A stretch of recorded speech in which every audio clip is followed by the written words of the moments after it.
ଚତୁରୀ ସ୍ତ୍ରୀକୁ ବକା ସ୍ୱାମୀ। ଗୋଟିଏ ଅତି ସୁନ୍ଦର କାହାଣୀଟିଏ।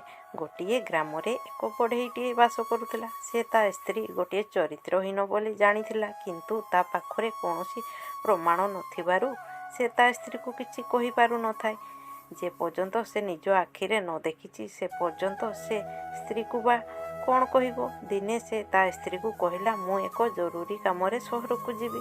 ସେଠାରେ ମଧ୍ୟ ମୋତେ କିଛି ଦିନ ରହିବାକୁ ପଡ଼ିବ। ଏହା କହି ବଢ଼େଇ ସହର ଯିବାକୁ ବାହାରିଲା। କିଛି ବାଟ ଯିବା ପରେ ପୁଣି ଫେରି ଆସିଲା। ଫେରି ଆସି ଧୀରେ ଧୀରେ ନିଜ ଘରେ ପ୍ରବେଶ କରି ପତ୍ନୀ ଶୋଉଥିବା ଖଟ ତଳେ ଲୁଚିଗଲା। ଏପଟେ ପ୍ରେମିକଟି ଯେମିତି ଜାଣିଛି ବଢ଼େଇ ଘରେ ନାହିଁ, ମନ ଖୁସିରେ ପ୍ରେମିକାକୁ ଦେଖିବାକୁ ଚାଲି ଆସିଲା। ଦୁଇ ଜଣ ଯାକ ସୁଖ ଦୁଃଖ ହେଉଥିବା ସମୟରେ ହଠାତ୍ ବଢ଼େଇ ଦେହରେ ତା ପତ୍ନୀର ଗୋଡ଼ ବାଜିଗଲା। ବଢ଼େଇର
ବାହାରି ଆସି ଖୁସି ମନରେ ନାଚିବାକୁ ଆରମ୍ଭ କଲା।